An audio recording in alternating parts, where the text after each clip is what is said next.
Back. All right, you guys. Sorry about that. I had to take a commercial break. Kamala Harris needed my advice on something because, her campaign seems to be tanking and she needs somebody to come and, help her save it. And I just told her, if you do something for black men, black people, you can win. If you don't, you're lost. It's estimated that she's lost 34% of the black vote. Wow. And as a Democrat, if you lose 34%, if you lose 15% of the black vote, 15 to 20% of the black vote, you can't win as a Democrat in a national election. Because black people are the only group of people in the United States that gives 95% of their vote to one party. Thus, I'm a recovering Democrat. I was born a Democrat. I was raised a Democrat. Didn't turn Democrat until 2016. I voted for Obama twice.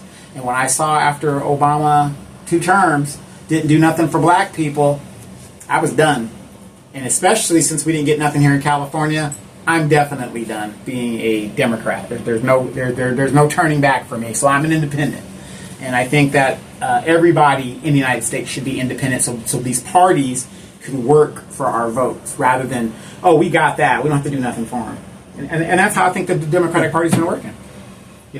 But we were talking about, Louise being an activist and Joanne and all of these people. I mean, unfortunately, some of our senior citizens and elders of the city are getting elderly, and they can't do this forever. So what do you think are some of the things that we should be doing to ensure that we have people that, if you're the mayor, that are going to challenge you? Well, so the thing is, you got to start in the school. You got to go into those. You got to get into those schools in elementary, like in the civics, civic classes. I think it starts with, because you got to have somebody like they can relate with, someone like yourself, go in there and say, hey, this is what I do. I have a podcast. I get my message out, but you could go to council meetings and start talking about things like in high school. Because when you talk, we were talking to some skateboarders, and some of the skateboarders were like. I said, what would you like? And some of them was like, well, we need some things to do, but they didn't know where to go. But think about the skate park was there because they rose up because they wanted a skate park. So they got together, put a petition together, and these kids went down to City Hall. You remember? But I think that's where it starts. I think it starts in our schools, like high schools and civics class, and teaching people, the points how government works. Yeah, and locally, you should get involved. You should want to get involved. But let me ask you this. I'm going to cut you off. Yeah. But, people always say, oh, people need to get involved, whatever. How the hell can you get involved when you're trying to make your rent? When you're trying to put gas in your car? When you're trying to, 2-hour commute just to go one way, just to get a $20-something an hour job. I mean, it's easy to say that, but the fact is, in reality... Well, it's like you're saying. It's different ways you can participate in speaking your voice.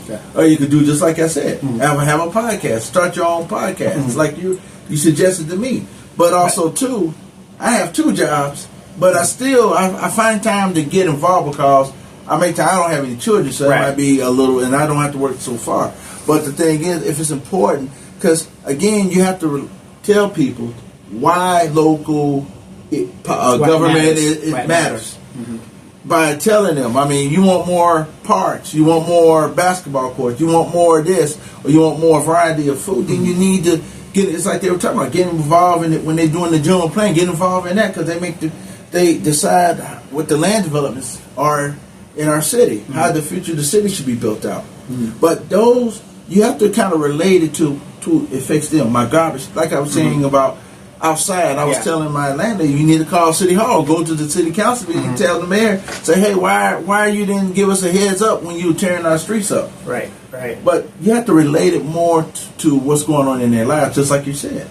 Here's the thing, like you were saying about the food, why food, costs too much, or rent and all this stuff. Well, you should march down there to the city council meeting and say, hey, why would I have a universal basic income? See, you see what I'm getting at? Because if it affects you where you don't have a lot of money, then you say, why we don't have a universal basic income? That's the reasons why I got involved, because there are some things that was not being addressed. Right. And so I made it my mission to go down and say my 3 minutes. Right, exactly. And it turned out to be 30-something years 30-something years later. Yes. Yeah, and it's all on record. Yeah. All on record. But that's what you do, though, because things that affect you, like the bathroom, you remember? Yeah, yeah. You know, I just worry the fact that activism is dying out with the people that have been doing it for a long time, and I don't see younger people coming up. Well, activism has turned into more like doing podcasts now. Yeah, yeah. Because that's where your activism, because people like going to council meetings and stuff, but most people go to Merino Valley Matters now and doing different podcasts. All these podcasts are popping up everywhere. Right. But if I'm an elected official and I don't see you coming down to the meeting and you don't put it on record, what does it matter? You're on a podcast. Well, that's true. But see, being mayor, here's a difference though. Being mayor is meaning me going to a high school and say, hey, let me talk to your civics class. Let me talk to your history class about why it's important. You're talking about the things in the United States, but think about the government that impact you the most is here in your own city. The local government. So me as a council member or mayors or whatever have to do their part to go into these classrooms and make a pitch to them and say, hey, we got different activities out here. We got a committee for this, a committee for that. Want to get part of that committee. Mm-hmm. If you don't want to, then take an issue. It's like doing your current events. You know how people used to do current events? Yeah. One thing I noticed about the school board last night was they had a student board member. Uh-huh. You know, she was late, whatever, young girl, really young and stuff like that. And, I'm looking at this and I'm thinking, this young girl doesn't really understand what they're talking about. It's all going over her head. And I was, just looking at it, and no shade to the young girl, but I'm like, we're adults here and we're acting, I'm looking at the school board and I'm like, they're acting like this is school government, where it's like, oh, I'm the treasurer and this is that. No, we're talking about real issues here. Yeah. And then they had to prompt the girl, well, what do you think? And then she's like, huh? Oh, yeah, if it's good for the kids, yeah. We got to get out of the foolishness. I know it makes you feel good to put a little student up there and stuff, but kids don't belong in situations where adults have to make serious decisions with tax dollars. Let's just stop the cap with that. I mean, like I said, I'm not saying the girl did a bad job. Yeah. I'm saying she's a child. She should not be involved in decisions like that when it comes to the tax dollar. Well, that's what, again, when you have a student board member, it's, again, if you're a school board member, the thing is you got this young person who's joining up here to do adult decision making or to see it working. The best thing you could have done is teach the young lady. Show her what's the importance of you being up here. Kind of teach her the what do you call it? The school board 101. Yeah. How school governance work. Yeah, because I'm very sure that position is ceremonial. Yeah. And it's cute, but it's a waste of time. It's a waste of the young girl's time. We're there at 10 o'clock at night. I don't know what grade this girl is. Yeah. But if this is what you're teaching, and this is what this young person is seeing, how you are throwing the Constitution out and free speech, of Article 1 of the Constitution out in free speech, and you're keeping here till 10 o'clock at night, that girl should have been like everybody else, say your 2 cents, do whatever, and go get ready to go to school. She should not have been in that thing, and I was a little upset about that. That girl should not be subjected, as a juvenile, to stay there at 10 o'clock at night. Yeah, I agree with that. To deal with things she never understood to begin with. But see, you remember you were saying how we get people involved like that? Yeah. Well, that young lady right there might inspire her. She saw the shenanigans that was going on there. Maybe she would just, tell her classmate, hey, we need to go down to the school board and start raising hell or whatever. Or maybe she went the other way and said, you know what, this totally turns me off. There you go. It could be a two-way sword. Yeah. But speaking of that, we just got this mailer today. Just came out today. It's from the mayor. He wants to be reelected. And I'm going to read it to you, Darren. I just want to hear what you have to say about this, because this is one of your opponents. Okay. He says, what we've accomplished together, public safety and tackling crime, Mayor Cabrera has always voted to fund more deputies and additional fire personnel to keep our city safe and improve response times.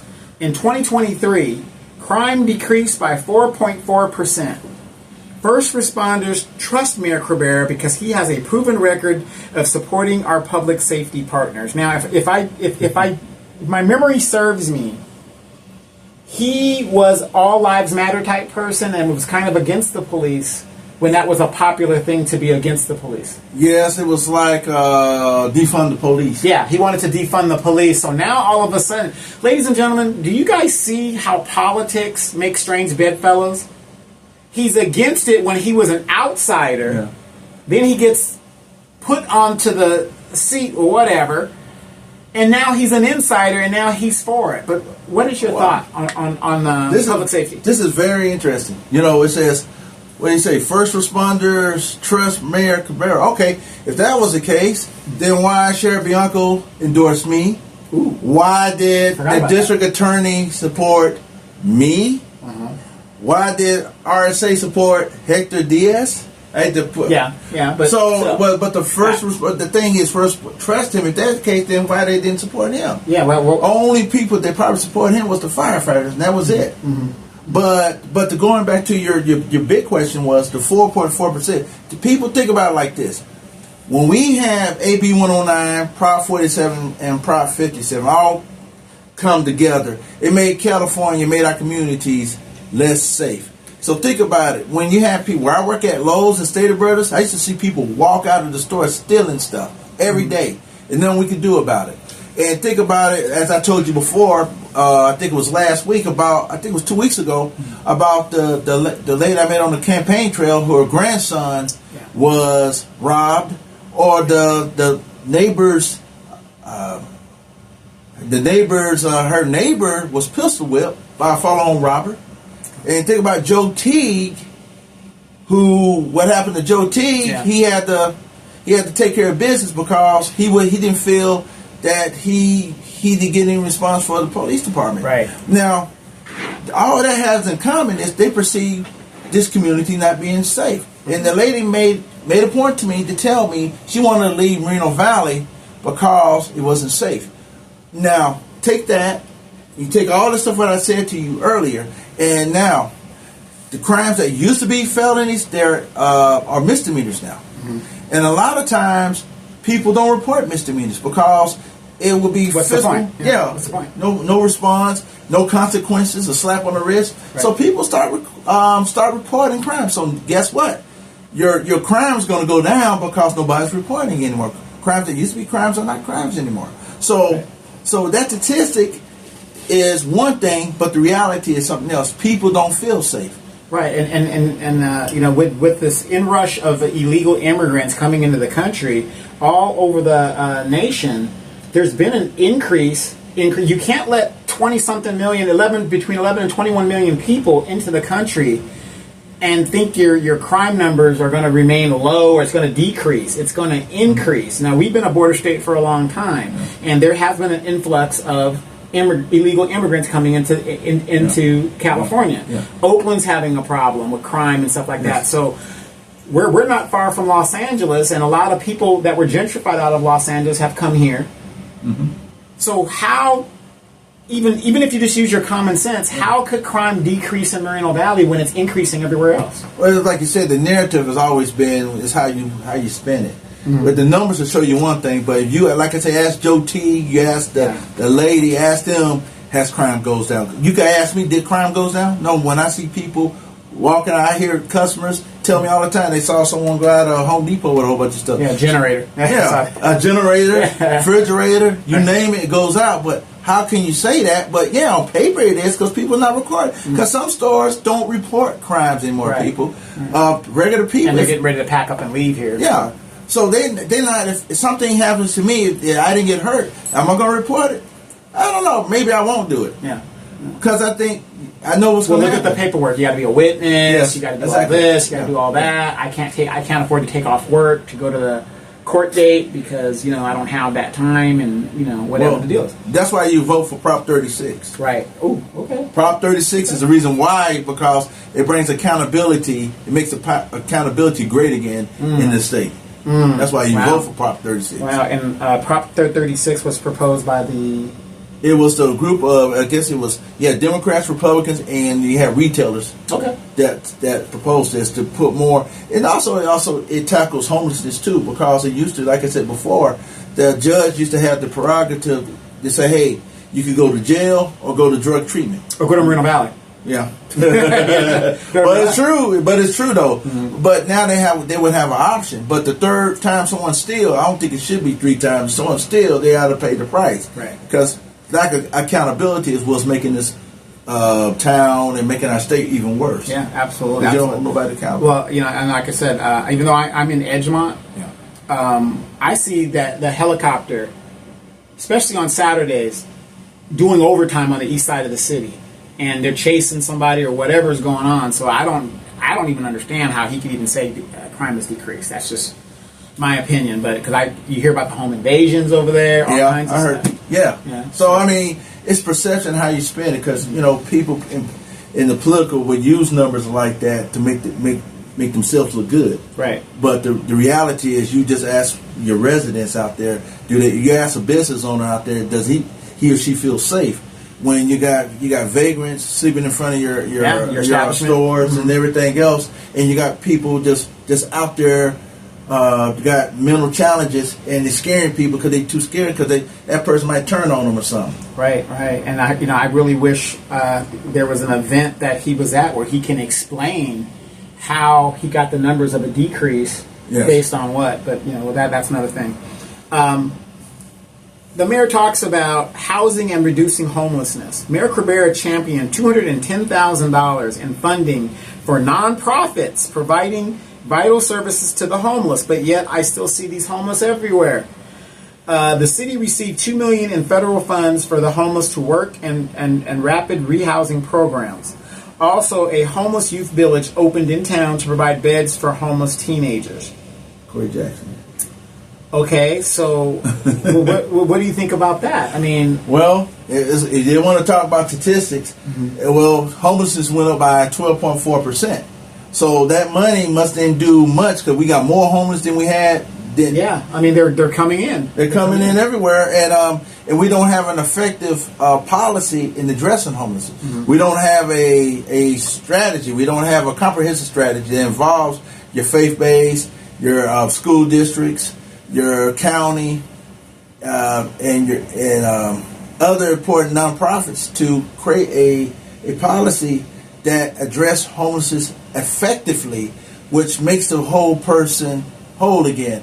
Not just racking up how many people you got off or in a housing place or what.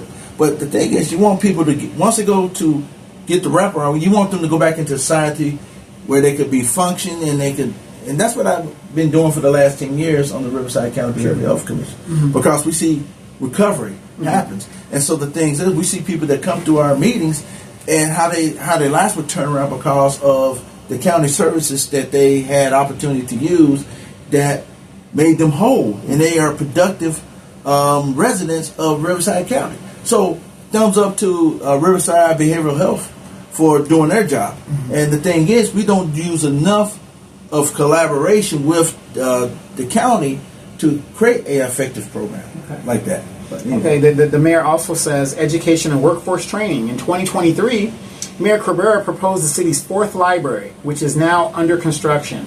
He also led the expansion of 10 new little free libraries at our local parks. In July, the mayor awarded $10,000 worth of scholarships. I don't know what $10,000 is going to do. To Moreno Valley College students. I mean, a book is $100. Well, yeah. The city has expanded free Wi-Fi gardens across town, giving residents access to free internet. That Wi-Fi garden is crappy. I'm sorry. Yeah, I would have to agree, because it's really bad. I mean, so let me ask you this. If you became mayor, what would you do about the Wi-Fi situation? The infrastructure has been already in place. Well, we should get the the best Wi-Fi you can get, not just the crappy ones. Because you can't even stay online on that Wi-Fi. Well, look at it during COVID, right? And the pandemic. How many, how important the Wi-Fi was. Right. Some people they say, oh, we got a tablet, but we got crappy Wi-Fi. So how's that going to help the kid to get an education? Right. So my thing is, we got to do a better job of upgrading the system so people can use it. It's not something where you can't even stay on it and it's just crappy. We just get an inferior piece of crap. And the thing is, did we contract? Who did we contract with to do that? Because to give us that poor of Wi-Fi, garden, whatever it is, it's crap. I mean, I was in the animal shelter getting this little dog, and I'm trying to stream. I couldn't even get online to stream, and I'm thinking, what is this? Well, that's what I'm saying. It's like government gets we're just throwing money away. Throwing money away, get the worst programs we can get so we could just say, hey, we got some Wi-Fi. Instead of getting the stuff that people deserve. Because people deserve to have, I'm not saying you have the best of the best, but you can have something that's it's better. Reliable. It works. Reliable. Yes, reliable. He is right there. Reliable internet service. It doesn't have to be best. Just reliable. It's Yes. going to do what it's got to do. The mayor also says infrastructure investments. Roads are being fixed with the completion of the $50 million road repavement project. Ladies and gentlemen, repavement project. You know what that is? Slick tar on top of the road that's already there and patching of the road rather than fixing the road. And an additional $20 million citywide pavement project started this month. What do you know about that?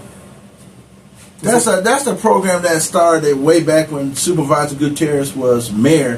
That's that big project they spent all that money for. Right. That's the money I thought Measure what was it, G was supposed to be used for. But we found out we were never collecting it anyway, so we got the money to do it anyway. So I think it's part of the past project that they voted on as a council. You got to remember, when you vote on things, it takes 3 votes to pass anything. So you can't just say, I propose.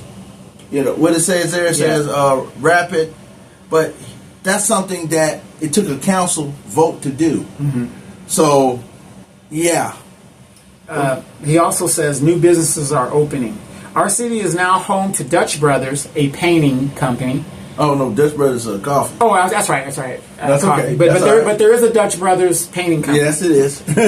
Cava, Dunkin' Donuts, Texas Roadhouse, Alux, Kids Empire, and 85C Bakery Cafe, which was pretty good at Towngate. Bringing more business to East Moreno Valley is a top priority. Now, out of all of these businesses, the only one I've actually seen is Texas Roadhouse because it's in the Towngate and the bakery. Outside of that, I haven't seen the other ones. It might be somewhere, I don't know, but... that might be in the 4th district, I think, Dunkin' Donuts. Right. Let me see, what's the other one? Somebody told me about 85C. I think that's somewhere in Towngate, I think. Okay. But but again, that's something collaborative that all the council members take part in and the community. Well, yes. As a matter of fact, if it's a business, that falls under your purview as a city planner. Because again, if these businesses are permitted use in that area, in the commercial area, the city council probably won't see it unless it gets appealed. Okay. So a lot of the things that we do on the planning commission, like the thing that the mayor mentioned, they never got to the city council because the fact there was no zone change, there was no general plan amendment, there was a straight, permitted use that we voted on, and if it didn't get appealed, it went through without the council even seeing it. That's how sometimes these things work. Right. And again, here at the Parks and Recreation, he says the senior center expansion construction begins this month. New parks are opening. Lighting has been installed on sports fields. 2 new dog parks are approved, and a new splash pad has been approved, which is something also that would go through your... Yeah, I think some of this would, and the thing I find kind of amusing, these sports parks. I ran into a couple of young families that play baseball, and one fellow was telling me that they have to put cones on top of the sprinklers because so the kids won't run into them or break their ankles. Yeah. But because some of our parks are so underutilized and they badly need repair people. I'm telling you like it is. Talking to some on the campaign trail, I talked to a lot of some young families that told me the fields, when they do travel ball, they got to go somewhere else because the fields are inferior. They need work on, and we need to put more investment in our parks now.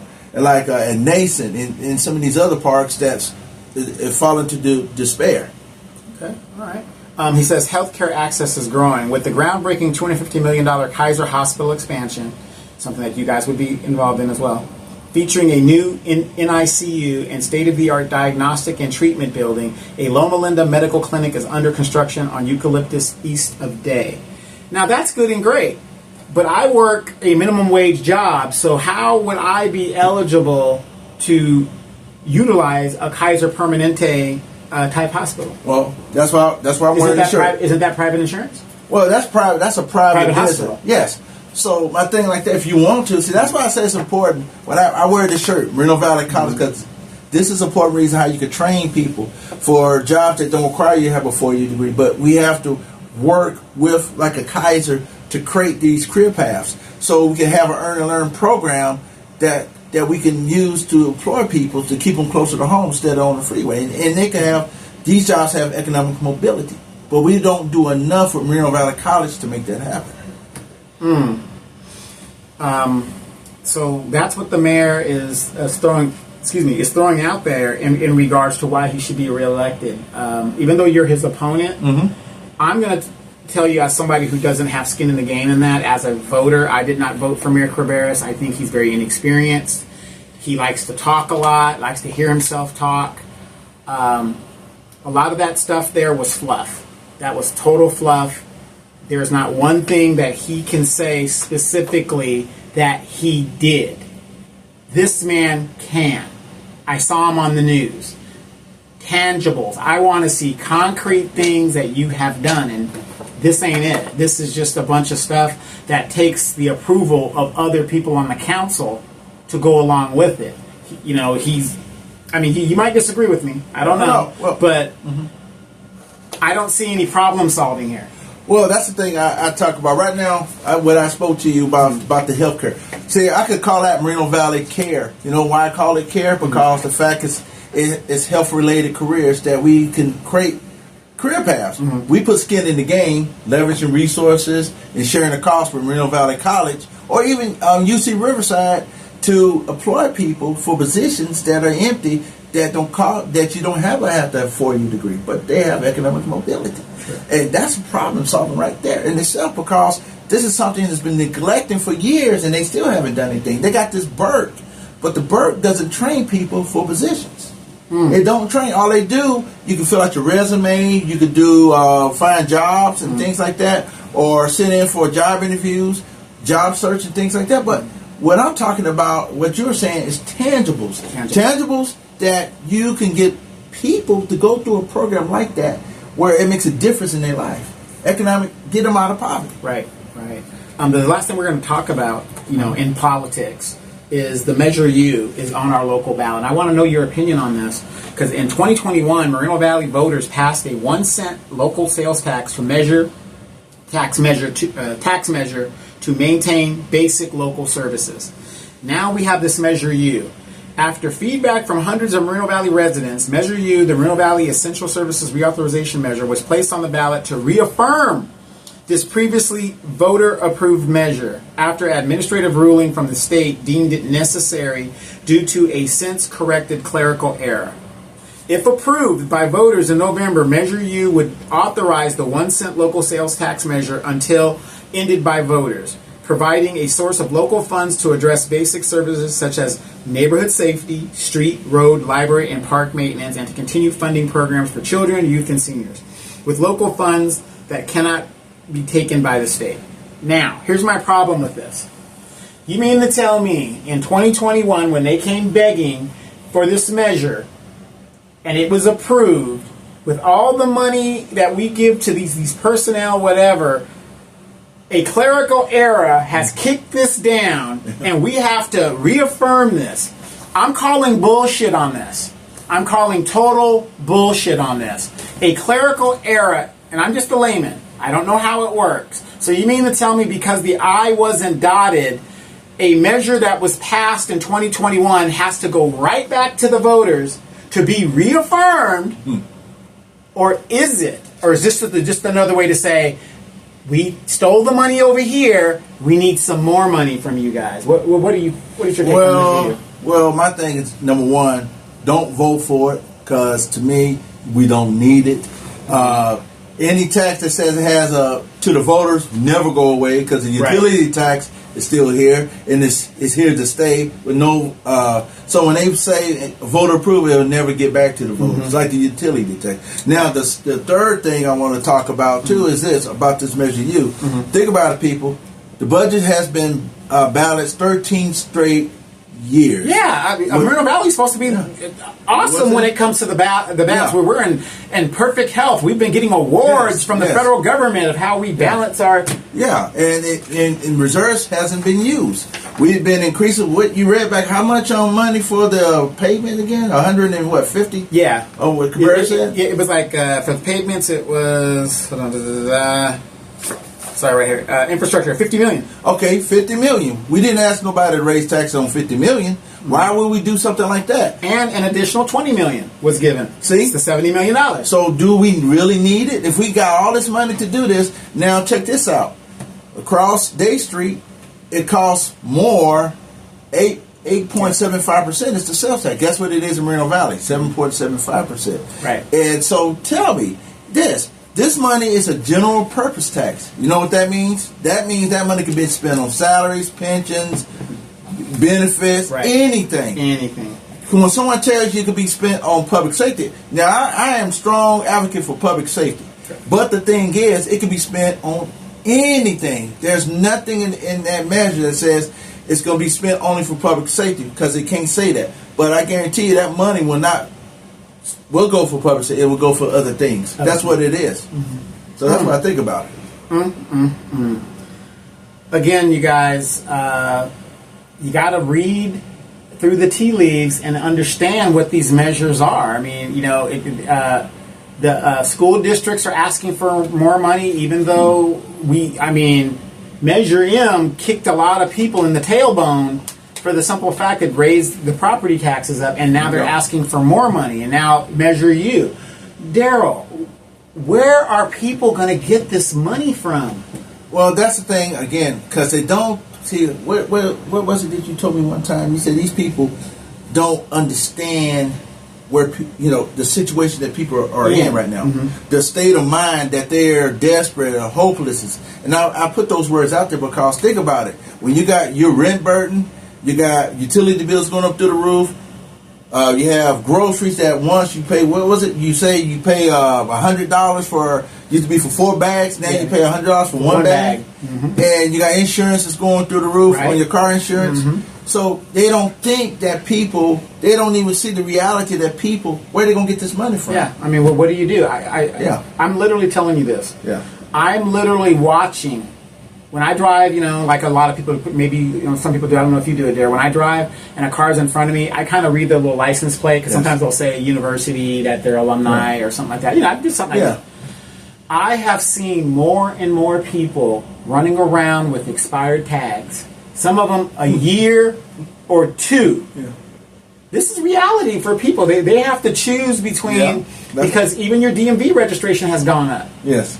So I'm not faulting the people, and I'm glad that the police aren't, overly policing, people to do that. But I'm seeing more and more people driving with expired tags, and they're forced, because maybe they can't afford the insurance, because you got to have, it's tandem. You got to have tandem, right? You can't register the car unless you have insurance.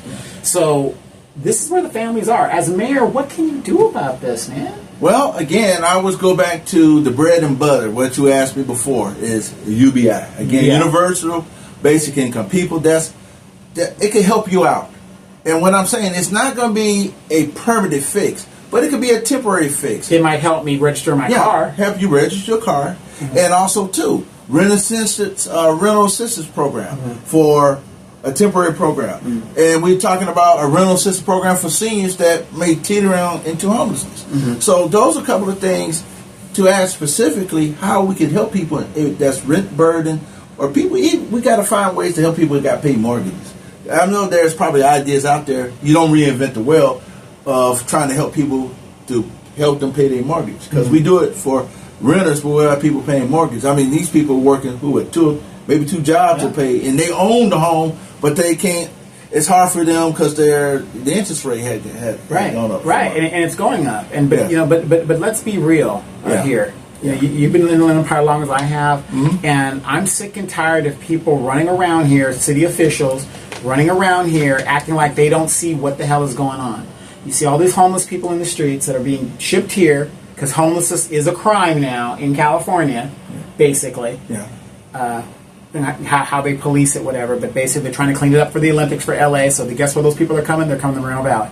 So, but people are running around acting like they don't see what's going on, and you're seeing an increase of young mothers, not young mothers, but women that have children that are basically trying to make ends meet, if you know what I mean. Okay. And they're out there, doing what they can, and I'm not judging anybody. Yes. But the reality is, especially in our community, the most homeless people in the United States is black people. The most homeless in California is black people, be it women, black women, and their children. So let's be real. You can go to San Bernardino, you can go here, and it's right here in Moreno Valley. And you're having women that are doing what they got to do to take care of their families. Yeah. What is the solution here? What is your ideas? Well, I go back to where you're talking about again. If we had a safety net to help people like you were saying, these young families, like the girls that's out there that's trying to make ends meet, is to have a UBI, and I keep going back to it because it's a start, but also we got to partner with these businesses out here to create. Like again, if we take what I just said before, our Earn and Learn program, where you earn as you learn, and you pay some money to as they go through the process, and to a point where we can get them into a job, and because sometimes job training programs don't pay you anything, but as a community, we can work with the private sector. And to get them into positions where they has economic mobility. But at the same time, we have a UBI program to help them out. Because, again, the state of California does have grant money that we can use. And steer them toward that. Yes. That we can help that provide a safety net if they're willing to do what they have to do to go to get housed, if that's what they're doing.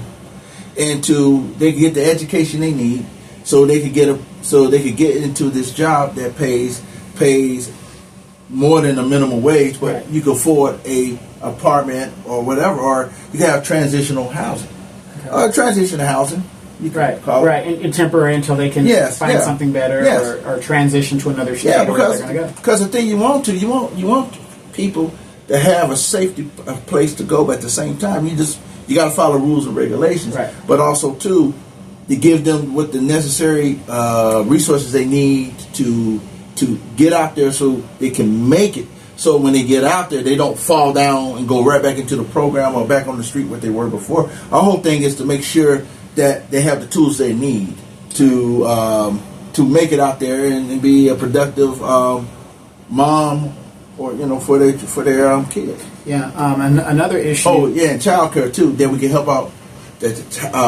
To pay child care to help them out, so that when they go through this program, there's child care for the kid. Right. A lot of people don't know if you're at March Air Reserve Base and it's the reserve weekend. I was at the gym and they flashed because it wasn't true when I was in the military, but as a reservist, they have child care for the reservists that have children. You want the people to participate, but when I was coming up, the single moms or the people that had kids, I got nobody to watch my kids, so they couldn't come to the unit participation weekend, the reserve weekend, because they had to take care of their kids or whatever, which causes a problem. But they have that over there. So if the base can do it, I'm very sure the city can do something like that in the equivalent. Well, we could do a lot more. I mean, like I said, there's ideas out there, but the thing is, you have to think outside of the box and find out what we can do to create this pathway out of poverty, off the street, and to become a productive resident. Well, let me ask you this. Uh-huh. You're the mayor now, whatever, and when I go to the parks, I see young families there. They're in their car, they're smoking their weed or whatever the deal is while they're watching their kids play. I firmly believe, and God bless people who do what they do. I'm not here to take your rights. I uphold your rights. Mm-hmm. But we have all these marijuana dispensaries here that are making people... One thing I know about marijuana, it doesn't motivate a person. I've never seen anybody get motivated by marijuana. I've seen them get demotivated. They're just kind of like, I'm chilling. They don't want to do anything. Mm-hmm. Do you think, and I'm just asking your opinion, do you think it was a mistake to authorize so many dispensaries of what's going on with things? Because I'm seeing young people that are walking around like zombies. Yes. I think when the city first grab a hold of this issue, they rushed too early for it. What they should have done is put a moratorium first and see what other cities are doing. That's the smart thing to do, to see what other cities are doing in result. But we couldn't wait, so we had to go ahead and do it. And now authorized all this authorizations. As mayor, I would have just say, hey, let's take a wait and see approach. Let's put a moratorium on it and see what other cities are doing. Then let's figure out what we can do to do it safely and responsibly. Because, I was kind of morbidly shocked by that, because as a mayor or a president or whatever, your number one job is to protect the citizen. And to let all of these permits go out for these marijuana shops, I didn't think to do that was protecting the citizen. Like you said, there should have been a study or something. I'm not saying... Understand what I'm saying. I'm not saying don't let some permits go and just do it, but just to mass saturate whoever's got $25,000. We'll take it. Here's your application, and hopefully we'll approve it. Well, great. But the point, what I'm saying is maybe 1 or 2, 3. It's like weaning a dog or a puppy, off the thing. You just take your time with it, but just to slam all this and look at all the people out here that are just. These young people, that's what kills me. It's these young people. Well, that's the problem. See, where we didn't, like you said, we should take a slow approach where we could see what was happening and start having saturated everything in one area. Mm-hmm. Because the thing we should have done is created a zone for marijuana dispensaries. Some cities, like in Palm Springs, they got one. They got a campus. I think I saw it. It's like on the main strip where the restaurants are. Yeah. And then where you control it, but also you condition those things so they won't become an impact on public safety. Right. And the social services. And it spreads out because now the cops have to go here and here if there's incidences. Yeah, so we don't want it all, because it's not healthy to have everything saturated. But in this city, we didn't take that approach. We just... Whoever got the money, let's do it here. Let's do it. Let's do it. Instead of saying, you know what, take a deep breath, put a moratorium, let's look what we have, let's study it. Okay, let's see how we can create ordinances that fits for this time, and how we can have it. We could do it safely, and we could do it safely.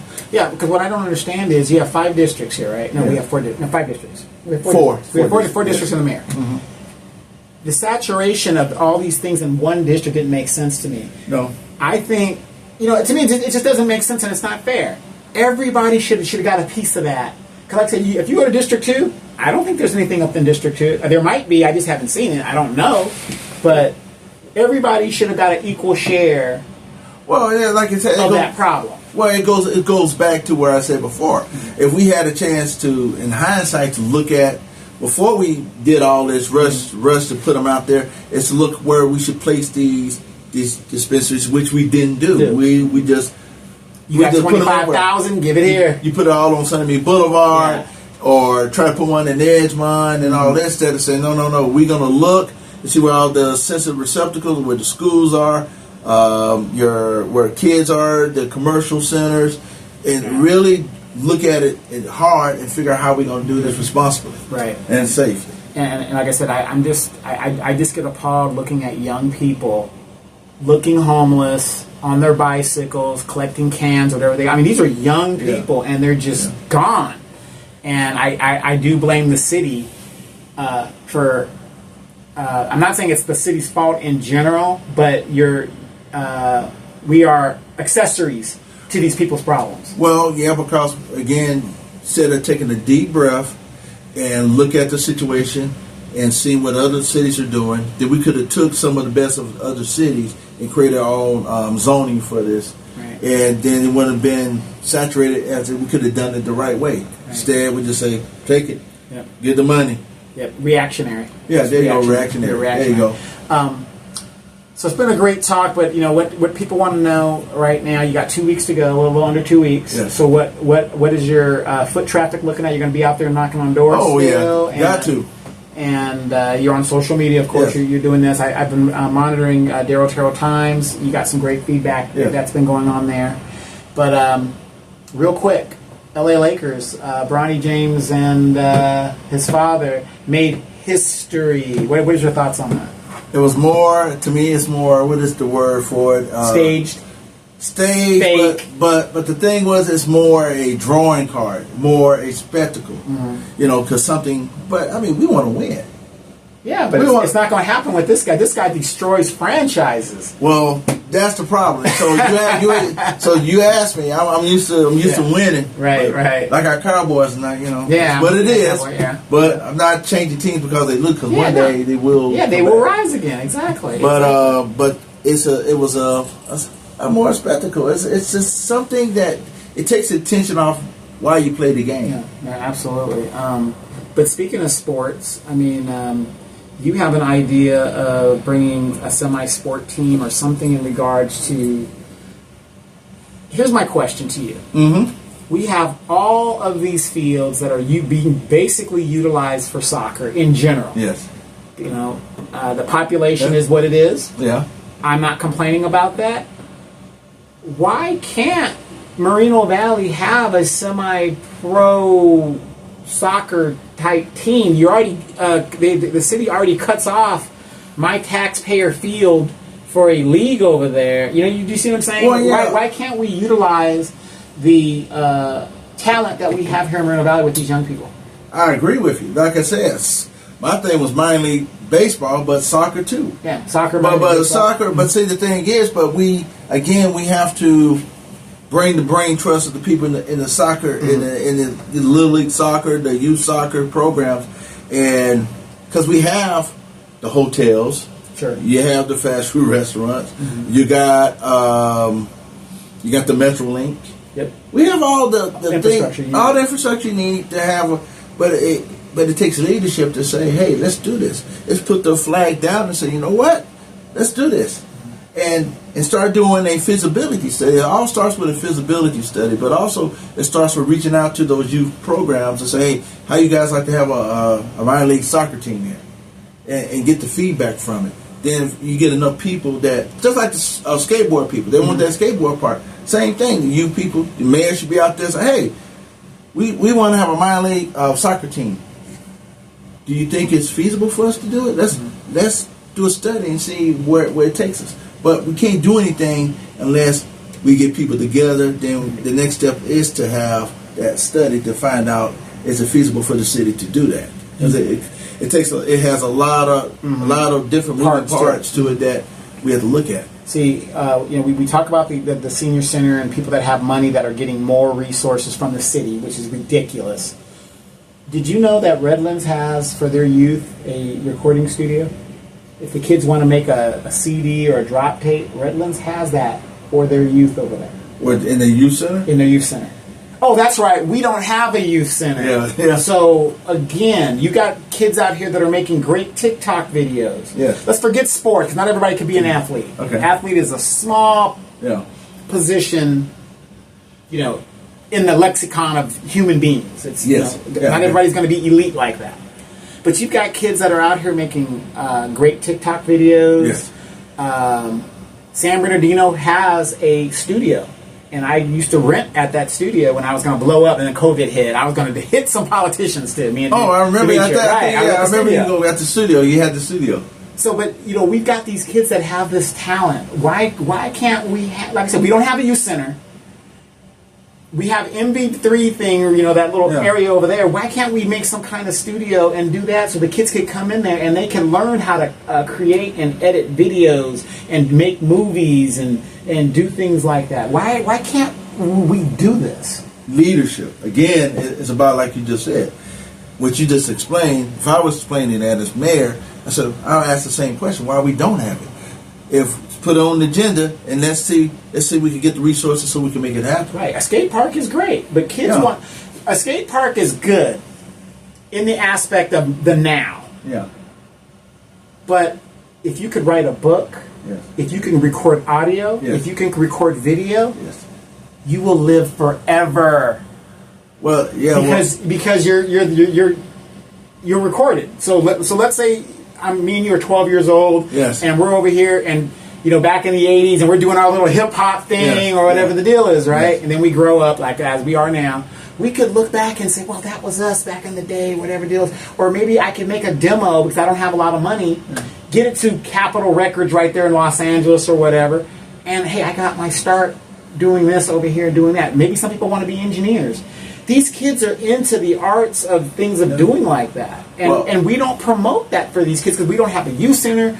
Our kids have to leave the city to do things in other cities, and it's sad. Well, that's why we have to, like you say, partner with people that's in this community that does things like that, or even with Rio Valley College, if we have to create what you're saying, a center where young people can learn how to record, learn the intricacies of entertainment, the entertainment. But I'm not saying learn. They can just go there and, like, when the Redlands, nobody's teaching them. The equipment is there. So okay, that's what you're saying. Okay. Yeah. So the thing is, if I was mayor, here's what I would do. There's a guy that's overseeing it, but he's not teaching I would go over there and talk to him and say, how did you get this thing started? Right. Explain to me. Right. That's how I would do it. They have a sound booth and everything, and I was going to go in there and drop my demo because, hard times in life, hard times in death. I'm going to keep on fighting till my very last breath.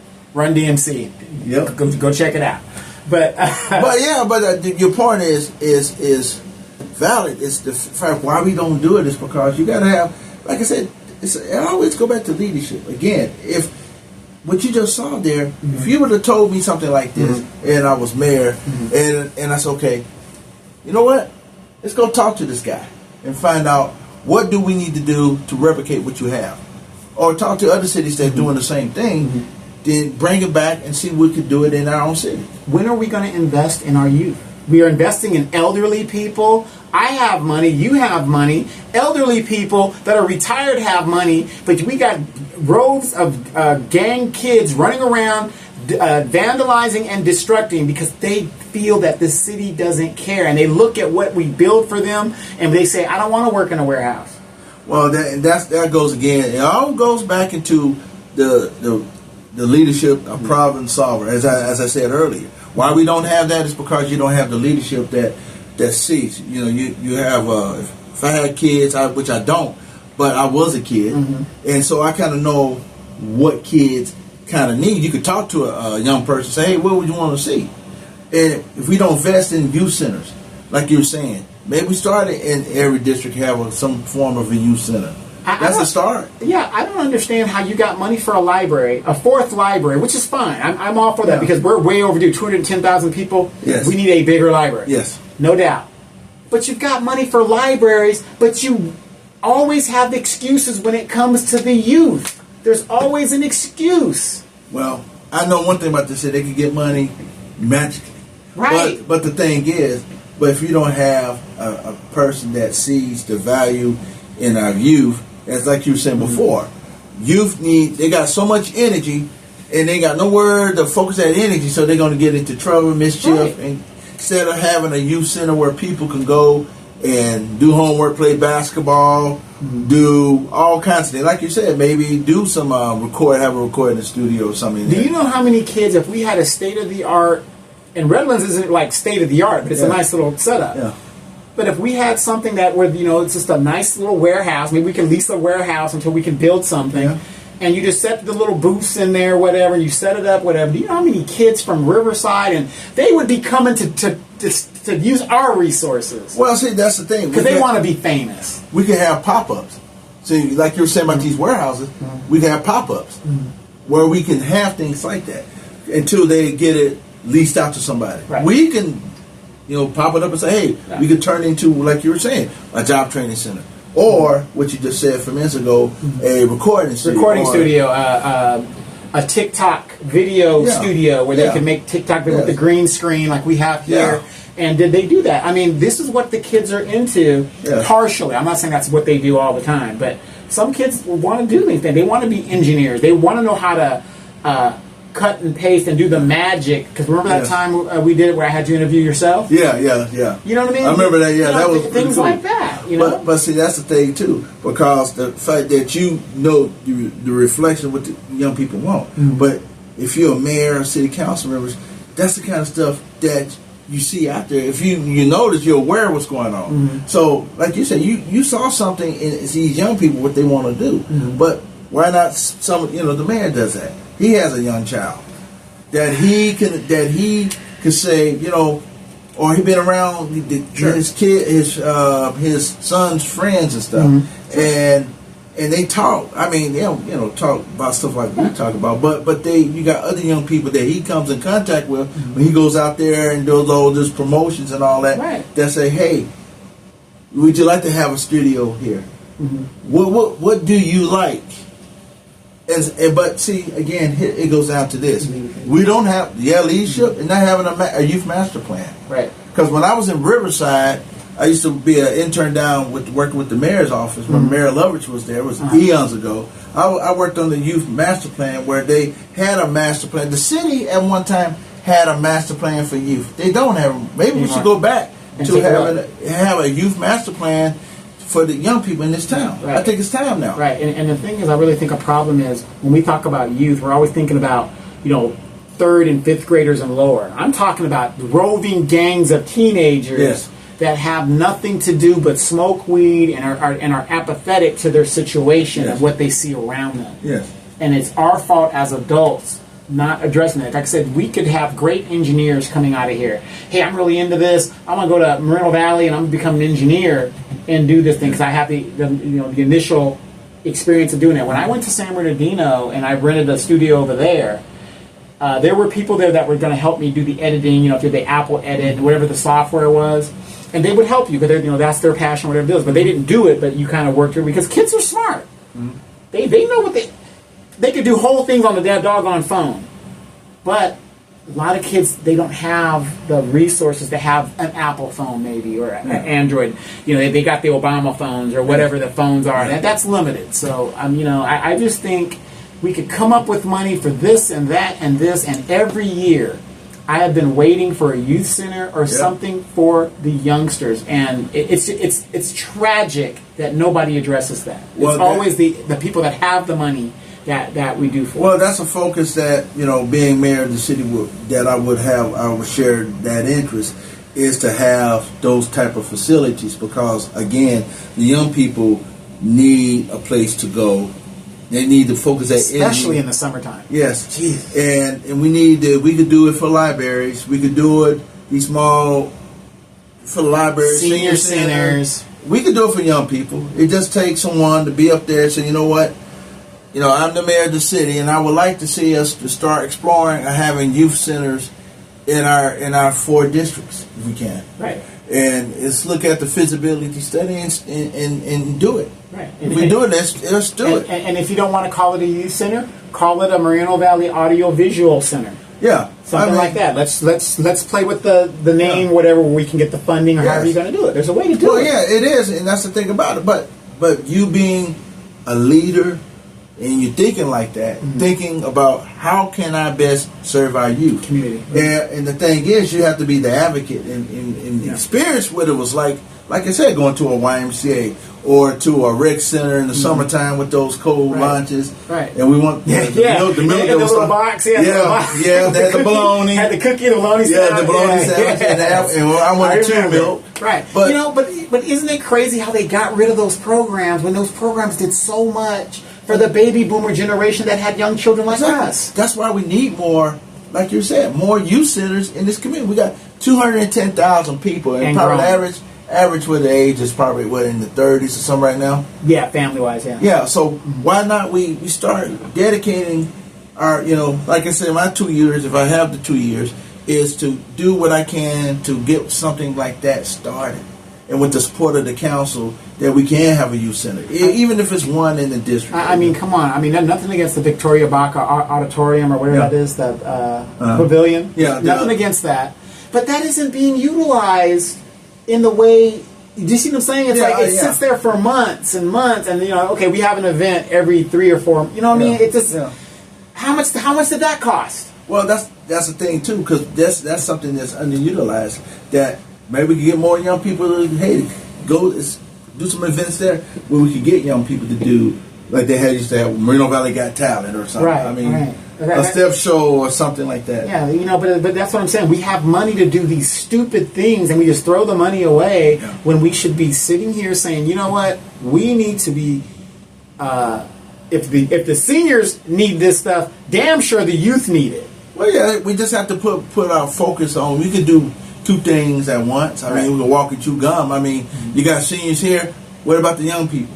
You got a lot of young people out there that don't have a place to go. I mean, that rec center is way over here. But what about on the east side, the north side? Or and like you were just saying, teen need talent, whatever, Moreno Valley talent. Yeah. That's great. I could sing, but I don't have the tools to go into and spend money to get a producer to go do it when I can do it myself if I had the equipment. Yeah, well, that's why you can take some of that artsy money that you give out to do murals and give it to to those folks. Right, exactly. So that's where you get the art money. Right. The ones that developers pay for art money fund, use that to get the equipment, so kids could see what kind of talent they have. Like I said, I could sing, but I have to record a demo to get it to the people like that. And guess what? If I know that, hey, Moreno Valley is where I got my start, and I dropped my demo, hey, I'm going to come back to Moreno Valley and hey, I'm making millions of dollars. I'm opening for Taylor Swift, and I started this way. Well, that's what that lady down in that young lady down in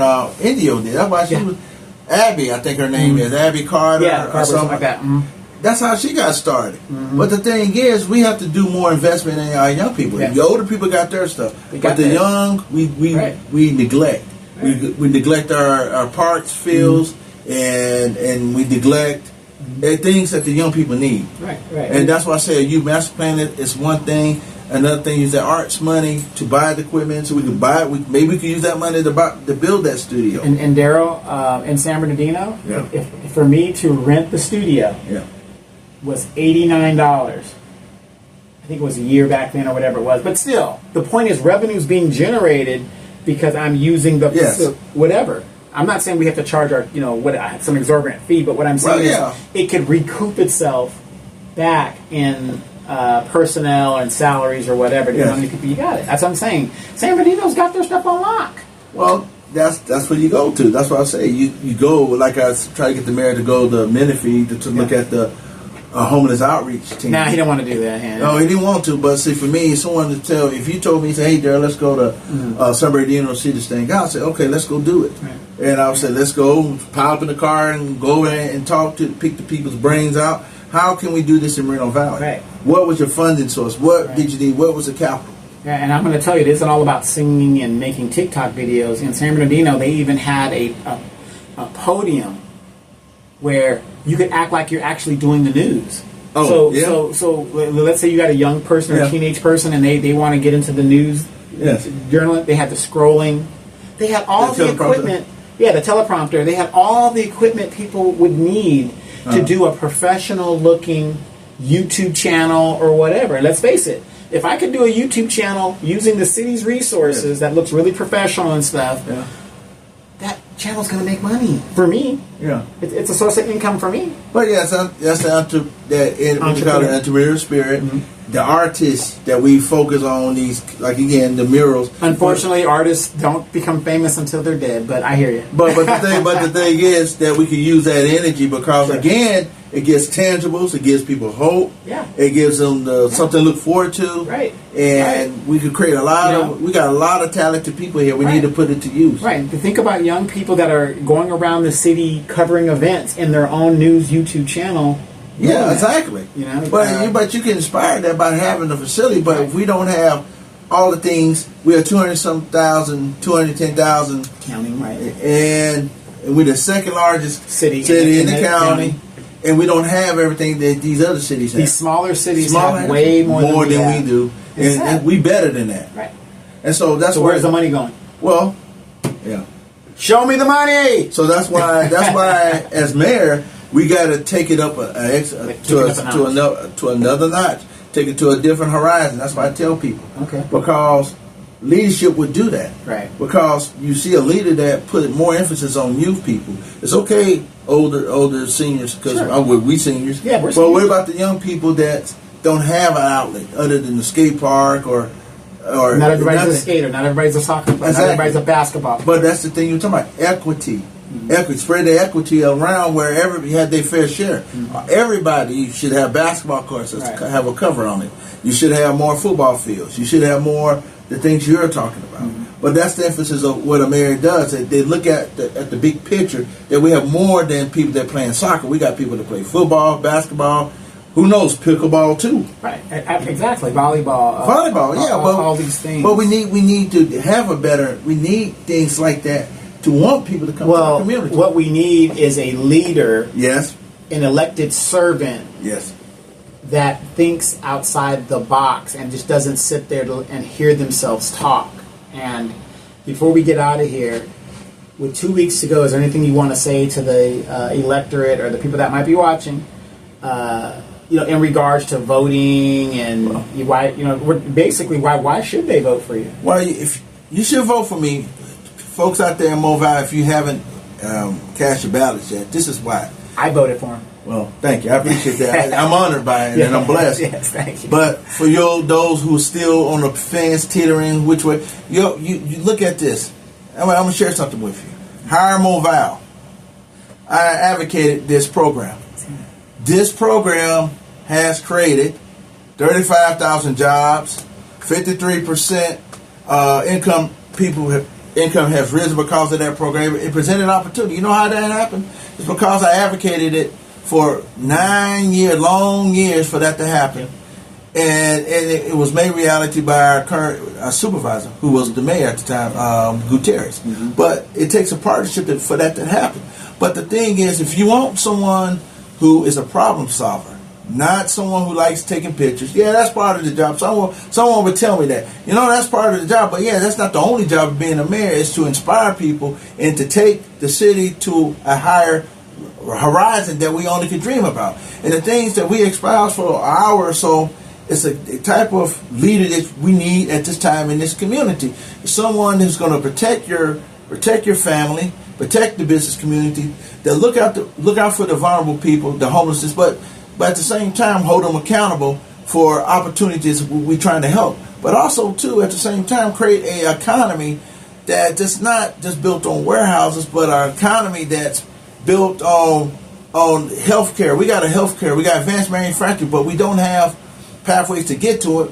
But Reno Valley College is a key to making that happen. So if you want a person that's a problem solver, you're looking at them. Not someone who got bland stuff on their flyers and stuff, but go to my website, Darryl Terrell for Mayor, and you will see what kind of ideas I have. Because the same ideas that I espoused for the last 30 years is the same type of problems that we have faced today.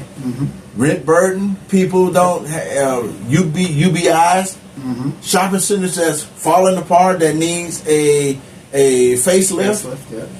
And that's what and a collaborative effort that all of us in there together. So I need your support, and consider that you will have a mayor that you could be proud of. A mayor that's not going to look out for just older people, but it's going to look out for younger people, people that have no hope, people that play more than soccer, all people.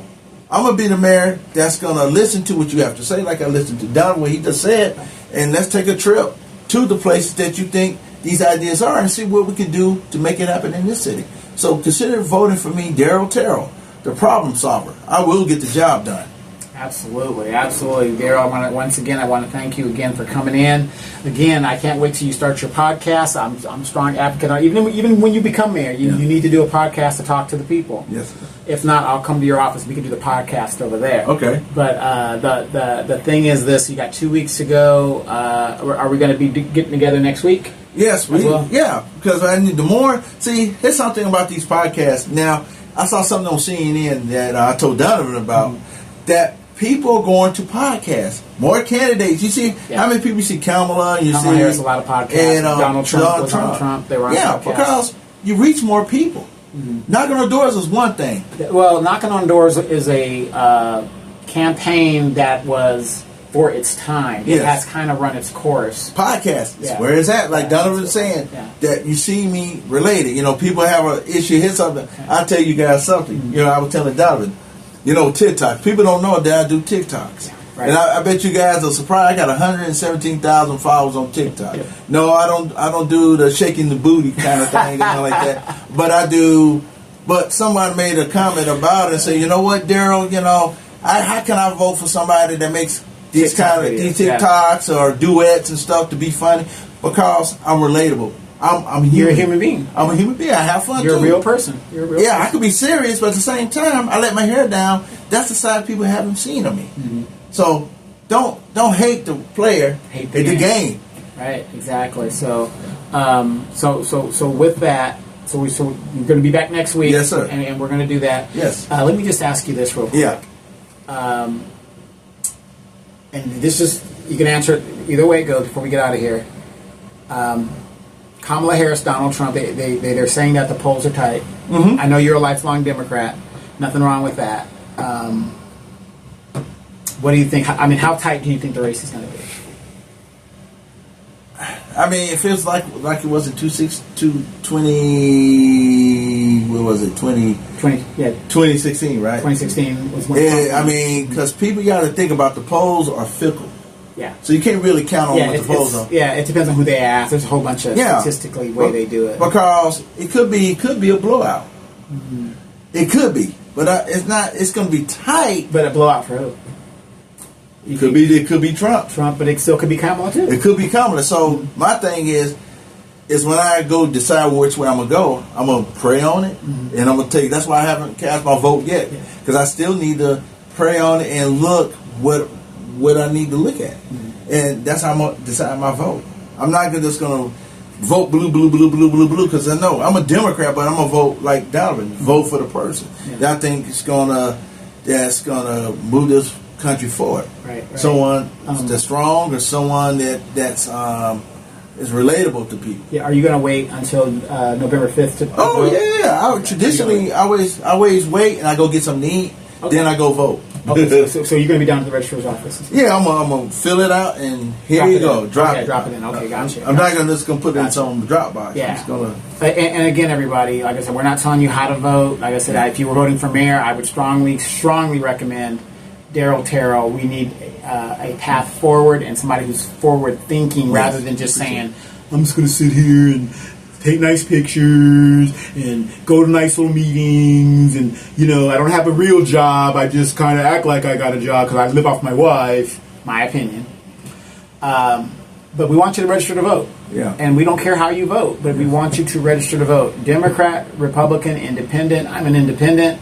Doesn't matter how you vote, but we need you to register to vote. It's that important. Yeah, and that's the most important thing with what you just said, because the local elections affect you, just like Donovan was talking about the measure X. Yeah. And this stuff affects you. It affects him right here. These issues are important, so don't sleep on it. Sleep and say, it doesn't matter to me. I'm not going to vote on all this. It will. Yeah, sooner or later. Yeah, and so that's the thing you have to as voters really consider. Vote what's in your best interest. Your best interest. Your best interest. No one cares how you vote. Just vote. Just vote your best. Do your research and vote your best interest. Right. And if you're not going to vote, that's fine. Fill your name in, whatever. If you're not going to vote at all, please register. We just want you to register. That's all there is to it. At least if you're registered, when the next election comes up or a special election comes up, you ain't got to worry about it because you're already in the system. Yeah. But last question. Yes. What if somebody else wins, let's say Brown? Yeah. Are you going to contest the election? Nah, I ain't going to contest it. So it's what the people wanted. And I would just have to, hey, that's a part of democracy, But what if it was stolen from you? Well, I would have to have proof. I would have to have proof. I can't just tell people. Why not? Why not? no, I'm not going to do that. Yeah, but that's not me. Yeah, isn't there a rule like if you contested, you have to pay for the recount and all that other stuff? Well, yeah, I mean, if the vote was really close, like 2-7 votes, of course, I think it was worth the investment to find out and make sure every vote is counted, and make sure they ain't make a mistake. Right. You know, I mean, something like that. Yeah, if I'm down by 2 votes or something, then of course I want to go back and see. And then just do a recount. Yeah, do a recount and see. That's my prerogative to do that. Right. I have a right as a candidate to do that. But all in all, whatever the election results come in, other than if it's close or questionable, I mean, you're going to try to win, so it doesn't matter. Late voting or whatever. You're going to live with the outcome. Oh yeah, I'm going to live with the outcome and just keep doing what I'm doing, and keep making the city a better place, and hopefully I get number 28. And people say, what's 28 in November? It's the 28th city to sign on to the catalytic converter ordinance. That I will have finished my mission. I said, see, that's what I was telling Donovan about.